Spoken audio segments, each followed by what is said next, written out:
friends, welcome to Humpty Dumpty. இன்னைக்கு நீங்க பார்க்க போற dish chicken and egg pockets எப்படி பண்ணலாம் பார்க்கலாம். ஒரு பவுல்ல 1 கப் மைதா எடுத்துக்கோங்க. கொஞ்சம் salt, தண்ணி போட்டு நம்ம நார்மல் சப்பாத்தி மாவு மாதிரி நல்லா பிசைஞ்சு எடுத்துக்கோங்க. ரொம்ப தண்ணியாவும் இருக்க கூடாது, ரொம்ப கட்டியாவும் இருக்க கூடாது. பிசைஞ்சு ஒரு ஈர துணி போட்டு கவர் பண்ணி ஒரு 15 minutes ஊற வச்சிருங்க. உள்ளே வைக்கிற ஸ்டஃபிங்க்கு ஒரு தவாவில் 1 ஸ்பூன் ஆயில் போட்டு 200 grams போன்லெஸ் சிக்கனை குட்டி குட்டியாக கட் பண்ணி வச்சுருக்கேன். அதையும் போட்டு நல்லா ஃப்ரை.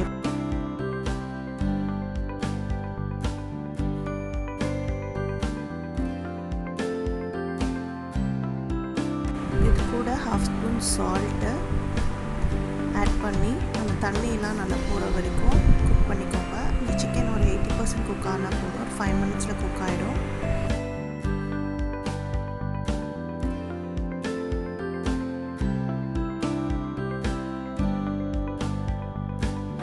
சிக்கன் நல்லா குக் ஆகிட்டுக்கப்புறம் ஒரு பிளேட்டில் ட்ரான்ஸ்ஃபர் பண்ணிக்கோங்க.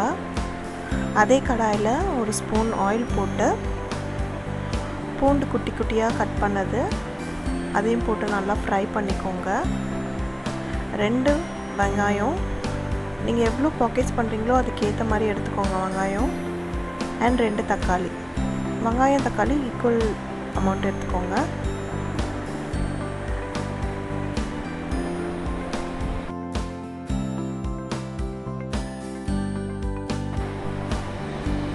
தக்காளி வெங்காயம் ரெண்டுமே நல்லா ஃப்ரை ஆகிட்டுக்கப்புறம் கேப்சிகம், 1 கேப்சிகம், 2 ஸ்பூன் இஞ்சி பூண்டு paste, 1 spoon soya sauce, 1 spoon vinegar. If in case உங்கள்கிட்ட சோயா சாஸ் இல்லைனாலும் பரவாயில்ல, வினிகருக்கு பதில் நீங்கள் 1 ஸ்பூன் லைம் ஜூஸ் போட்டு அதையும் நல்லா ஃப்ரை பண்ணிக்கோங்க. ஃப்ரை ஆகிட்டுக்கப்புறம் நம்ம ஃப்ரை பண்ணி வச்சுருக்க சிக்கனையும் இதில் ஆட் பண்ணி உங்கள் கரண்டியாலேயே நல்லா கொத்தி விட்டுக்கோங்க. இதுக்கு நீங்கள் கத்தி கூட யூஸ் பண்ணிக்கலாம். ஸோ எவ்வளோ நீங்கள் நல்லா குத்தி விடுறீங்களோ அதுக்கேற்ற மாதிரி உங்களுக்கு அந்த சிக்கனு அந்த கேப்சிகம் எல்லாமே உங்களுக்கு குட்டி குட்டியாக நல்லா மிக்ஸ் ஆகிடும். இது கூட 1 ஸ்பூன் பெப்பர் அண்ட் சால்ட் எல்லாத்தையும் ஆட் பண்ணி நல்லா குத்தி விட்டுக்கோங்க.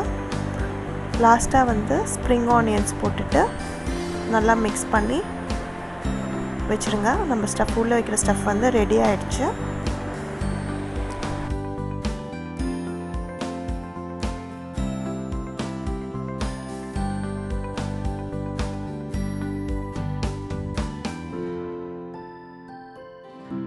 இந்த ஸ்டேஜில் உப்புலாம் செக் பண்ணிக்கோங்க, ஏன்னா நம்ம உள்ளே வச்சதுக்கப்புறம் செக் பண்ண முடியாது.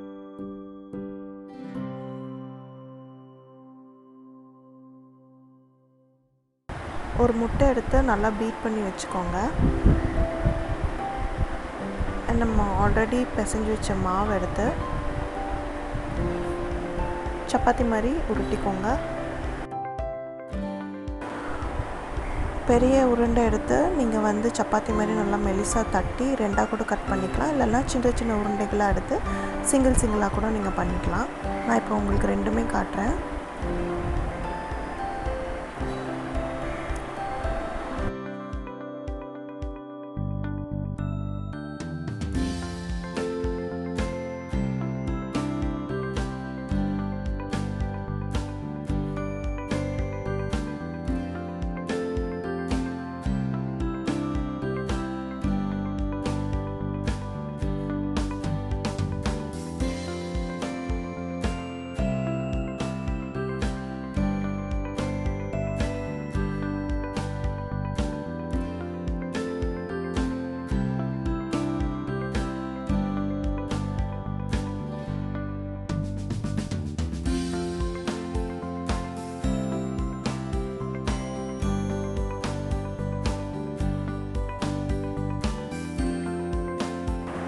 நல்லா சப்பாத்தி நல்லா திரட்டிட்டுக்கப்புறம் உள்ளே உங்களுக்கு தேவையான அளவு ஸ்டஃப் வச்சுட்டு நம்ம அடித்து வச்சுருக்கோம்ல எக்கு, அதை எடுத்து 4 கார்னர்ஸ்லேயும் நல்லா போட்டுக்கோங்க.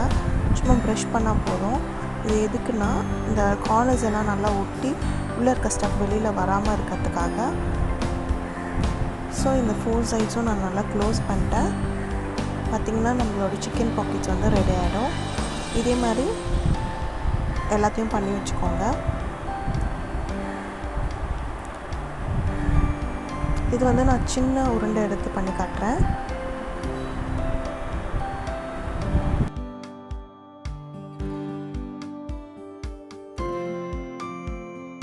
இதில் பார்த்திங்கன்னா நம்ம வந்து பச்சை மிளகா, சில்லி எதுவுமே நம்ம ஆட் பண்ணல.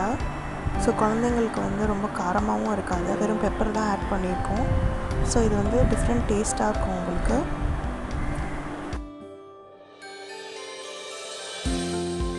ஒரு பவுலில் ஒரு எக் பீட் பண்ணி எடுத்துக்கோங்க. அண்ட் ஆல்ரெடி நம்ம பண்ணி வச்சுருக்கோம்ல அந்த சிக்கன் மசாலாவை இந்த எக்கில் போட்டு நல்லா மிக்ஸ் பண்ணி வச்சுக்கோங்க. இந்த எக்கில் மிக்ஸ் பண்ணும்போது நம்ம சிக்கன் மசாலா நல்லா ஆறி இருக்கணும்.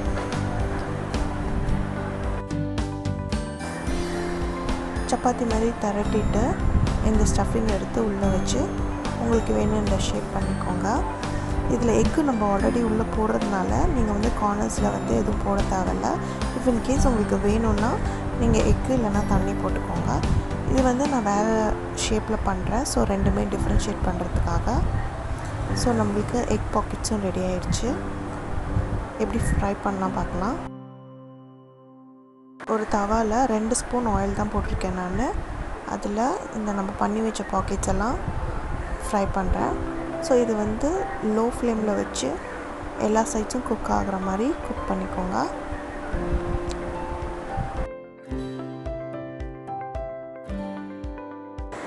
பார்த்திங்கன்னா எல்லா சைட்ஸும் கோல்டன் ப்ரௌன் ஆகிடுச்சு. ஸோ இந்த ஸ்டேஜில் நீங்கள் எடுத்துடலாம். ஸோ இதே தவாவில் தான் நான் வந்து எக் சிக்கன் பாக்கெட்ஸும் போடுறேன். உங்களுக்கு ஆயில் வந்து நம்ம எப்படி போட்டோமோ 2 ஸ்பூன் அப்படியே இருக்குது. ரொம்ப ஆயில் கன்சியூம் ஆகாது. நீங்கள் டீப் ஃப்ரை பண்ணால் தான் ரொம்ப ஆயில் கன்சியூம் ஆகும்.